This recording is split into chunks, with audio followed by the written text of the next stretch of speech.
Hello there guys, my name is Jay or the A and welcome back to another episode of the UESC builds, where today we're going to be spotlighting the Amphion Lantern Shark Surveyor by the Slumberjack. Now this thing really does not look like a conventional craft. It's very I don't know, it's a bit strange. It kind of reminds me of something out of Borderlands, especially with the colour schemes being like the oranges and the whites and the greys. And I think it's Torque who have that colour, I'm not sure. Excuse my bad referencing. But yeah, I really do like the look of this. It looks very obscure, but I like how the obscurities really look pretty, if that makes any sort of sense. Just with like the use of, well, there's no overuse of blocks on this. I find with a lot of builds, and my own builds I'll be honest, tend to house things in too much with blocks, and I like how open this is, because at the end of the day this craft is a surveyor. It is something that goes out into the vast beyond, finds things for you, and shouldn't really get shot at, because all it is doing is just checking the land essentially, and checking what's around you, and just mapping it basically. So it really shouldn't matter too much how defended a craft like this is. Now this thing has all of the features of other ships. So it has the capabilities of producing a buoy, which was one of the features of well, one of the requests that we made when we put out the actual competition, and that is actually situated right at the back. And it looks a bit weird because what you've got is you've got this additional welder strapped on a little bit further out, and I think that is because of how it looks, or how the actual thing's built up in its structure. So that's a little bit of a strangeness, but other than that I really do like this. Now what I'm going to do is I'm going to go into F6 mode and we're going to have a walkabout of this craft, because it is really nice. And it just looks really different, and I just can't pin it. It's just really strange, and I like the strangeness, if that makes any sort of sense. I'm not making a lot of sense today. So yeah, so what we'll do is we will push on and show you some of its features. Now this craft does have its own sort of cargo bay, which is up inside here, and we'll get to look at that in a little bit. But to get on, from what I've found anyway, there is a door access at the top, or we could jump in through the rear, which is where the boys are, and that is like the engineering section. But what we'll do is we'll take a walk on the backbone of the craft, which I really like, because what you've got is, I don't know whether this was intentional or unintentional or what, but this is really cool how you can walk underneath the vent blocks, and what you can do is you can actually walk down and repair. You could jump onto certain critical bits of the ship, like the atmospheric thrusters, and you can repair them. You can get down here and actually do that, which I find a real plus, especially when the ship might take some damage from meteorites and stuff like that when it's flying around space, and it's just a really nice idea. Now also on the back of this we have 5 cryopods, I believe. We've got 2 on the roof and 3 inside. The 2 on the roof are for like engineering purposes, if you do need to refuel on anything and whatnot and get any of those vital life support things. So rather than having a med bay that provides you with your life supporting oxygen and hydrogen and stuff, you can just come to these and they'll refill you, which I think again is a great compromise, because you don't need the features of changing your suit colour while you're out performing maintenance on the ship. You only need to have access to those critical things, which this is what it gives you. It just gives you the opportunity to jump inside and, you know, fix it up. They still haven't fixed that goddamn window issue where it's still the same window, but I'll let them off. So let us head on over. Now notice we have quite a few guns on the roof, just for some general defence, which is nice. I like how that has also been taken into consideration, because again, these ships might come under fire, and if they do, this has got some sort of armaments to perhaps scare them away, or shoot down any miscellaneous objects floating around. We also have a cargo container that we can access from the roof, which is brilliant for picking out resources and materials and things that might be required. And we also have this, like, this isn't really, actually it is a walkway. I didn't think it was really a walkway, but we do have these sort of blocks on the top, which I guess could stop you falling off if you were facing forward, but if you were going to step to the left or to the right, you'd fall. But I do like how you can just walk around the top of this ship quite freely, and you can walk on the glass, and it's very open. There's not a lot that it's not allowing you to do, and, you know, having a ship that you can walk around without needing hydrogen is always a plus, because you don't want to be using those valuable resources while you're wandering around and flying around space. So we'll go through the airlock now, which we will head through, and we'll go through this door, if I can actually freaking open the door properly. God damn it. Now, down here we have a staircase. This staircase is used in the most practical way possible, and rather than taking up a 1x2 space horizontally, it takes up a 1x2 space vertically, which I think is probably the best thing I've seen this month. Just doing this. I'm currently building something of my own. I am also working on a whole bunch of other things, but this access is brilliant because you can still walk up it. It has the walkable capabilities. There are technically steps. They're just a bit shallower than the steps in the other orientation, but it just looks cool. It's like a ladder. Remember when space engineers had ladders and they were absolutely brilliant? I remember that, and I love the days. And this is like as close as we're going to get. Hashtag bring back the ladder. Fuck's sake. So, with much rage about ladders over with, we'll actually have a look at the cockpit, which is right here, literally just thrown right in front of us. These are the 3 seats that you can use to control the craft with. And we have the one seat which controls all your thrusters, so you can turn them on and off, and you can toggle between them. Note how there are the 3 types of thrust, which is, again, a massive plus, because you might need one or another, or all of them, because you'll be flying around different planets and things. We then also have the buoy construction and the release, so we have all the buttons here that we need to control the buoy system from the rear at the front, which is good. And we also have retrograde thrusters. Ooh, shiny. And we also have a jump drive, which is again a plus, because long distance space travel really needed. Also, I like this. This is brilliant, because I know it probably puts them in more harm, or puts them in harm's way, but we have the screens. Now, because the screens wouldn't have really fitted in here nicely without ruining the general aesthetic of the craft, what we have is we have the screens that are actually being fitted outside, and you can see them because you're looking through the glass, and you can see all the information, and it's actually at a nice viewing distance when you're sitting in this chair looking, so you can, you know, just about make it out. I have poor eyesight anyway, so, you know, I may as well be a bat. But, yeah, it's, you know, you can see the information there if you had normal eyesight, unlike myself. And, yeah, it's quite nice. It's quite a nice place to be. You have quite a lot of viewing angles as well. You don't really have much in terms of the top left and the top right, but I'll let it off. You have got this strip down the middle, so you can see, yeah, you can judge a distance from how far you are with something. And I like how the lights have been tucked away up there as well and put out the way, which is nice, and they sort of go right across the strip, which is cool.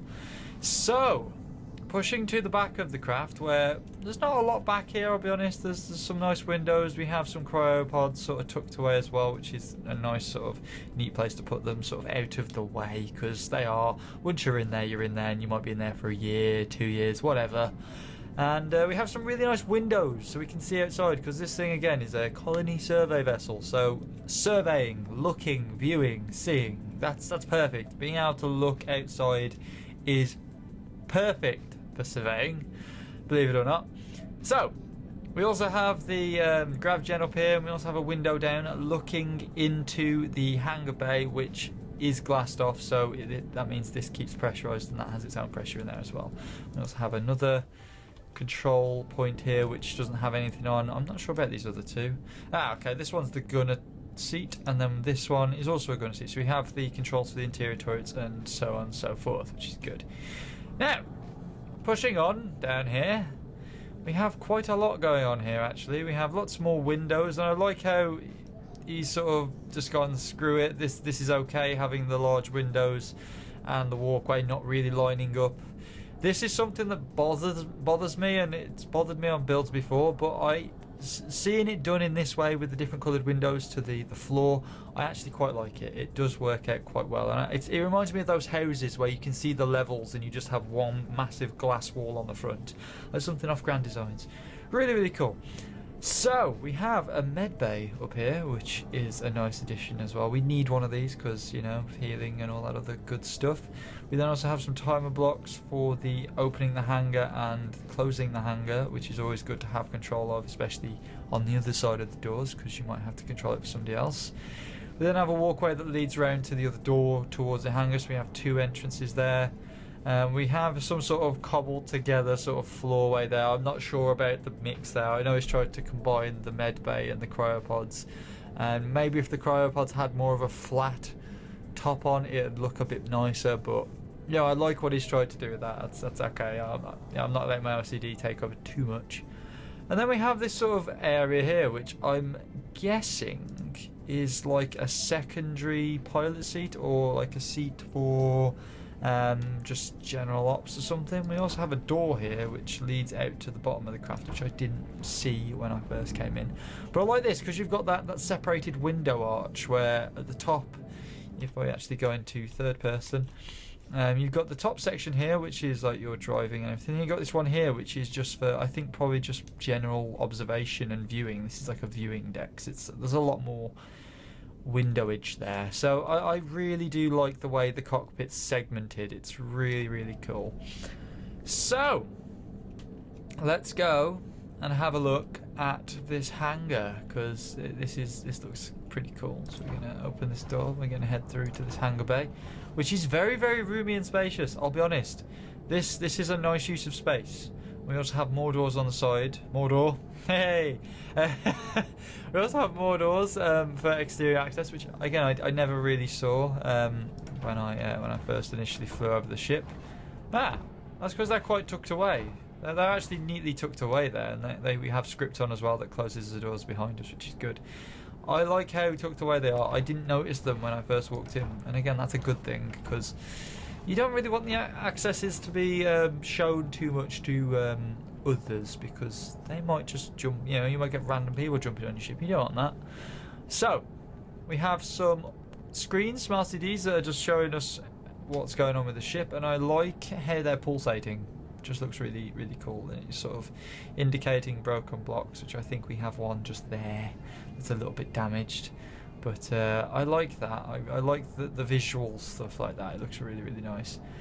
So then we have, going through here, we have we just have a whole heap of things. We have the gyroscopes, which are tucked up quite nicely in the roof.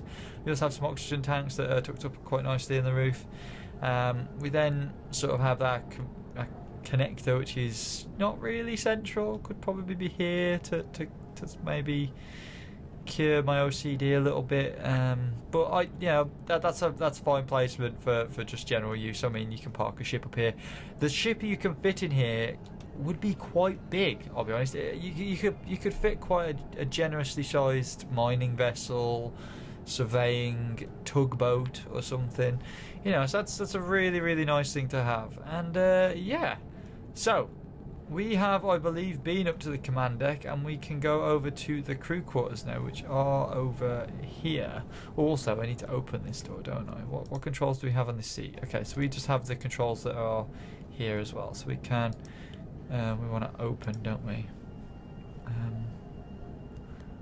I hope I haven't confused the system. We have red lights blinking.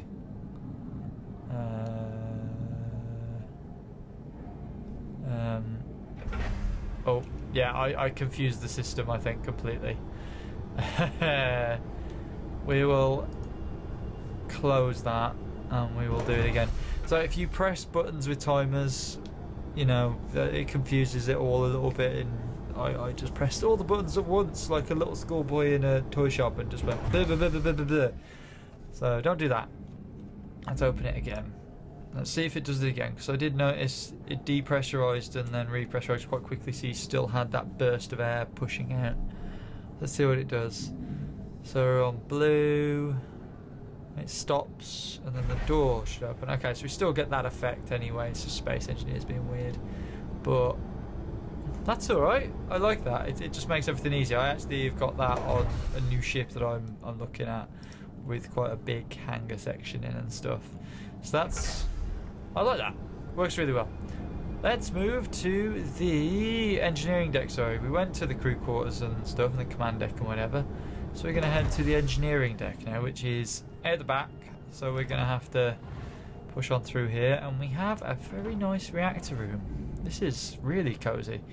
We've got some really nice placement of blocks. We have the jump drive tucked away there. We have the reactor tucked away over here, and then we have 3 programmable blocks down the wall, which just looks really cool with the different colours on.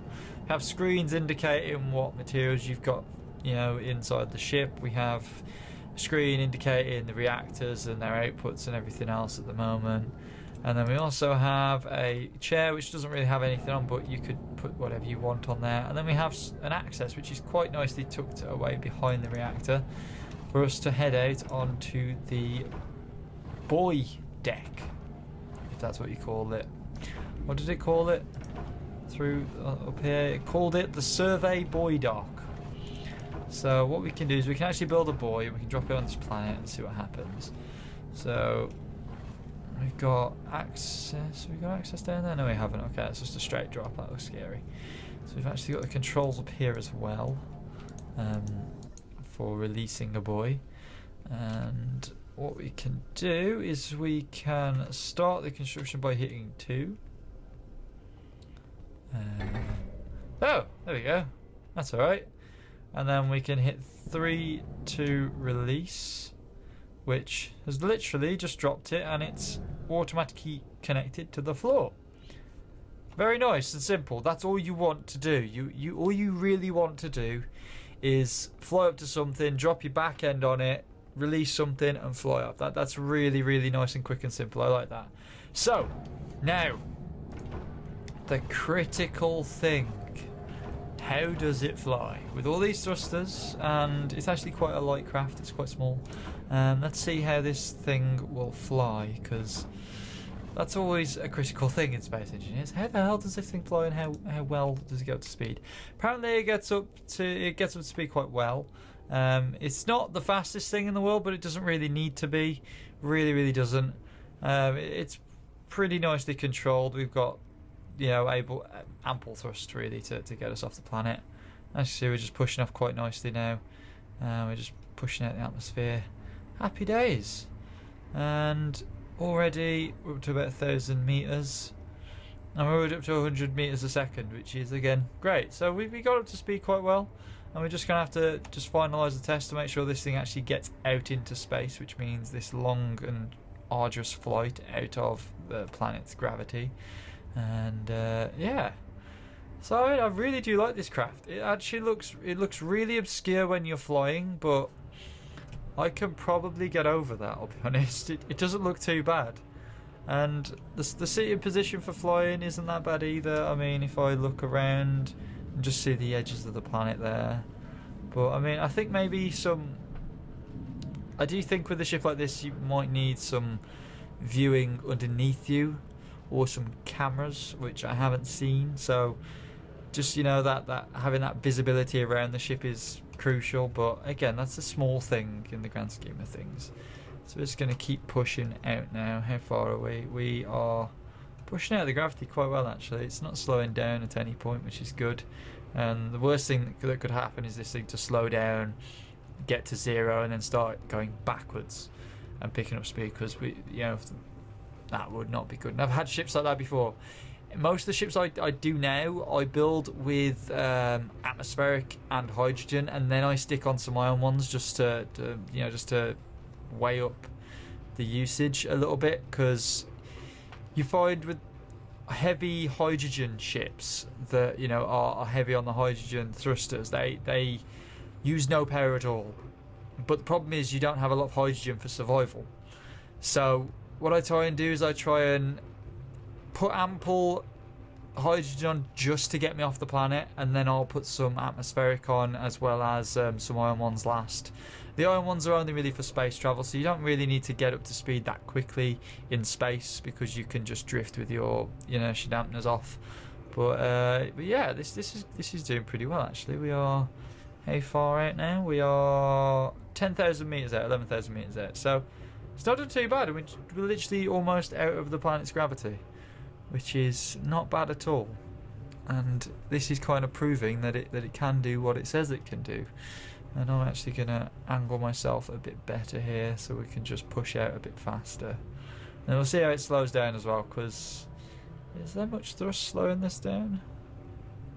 I feel like I'm going to have to slow down, like, yeah, so it's a little bit slow slowing down. I mean, there's only a couple of thrusters that are pushing it backward, and he has sort of tried to cater for that with the underbelly having some iron thrusters on.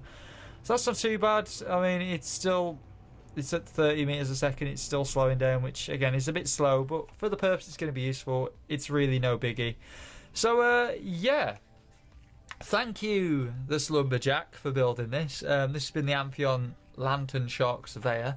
It's a really, really nice ship. Really, really strange design, which again I appreciate. I like it when designs like this come up and they just look really different, and they can give some inspiration for other people, which is good, and inspiration for myself, because I've took a few points off this myself actually. So yeah, if you guys have enjoyed this video, please give it a like. If you haven't, you know the freaking button is. Go and check out this build on the workshop. Link will be in the description below, and I'll see you guys later. Peace.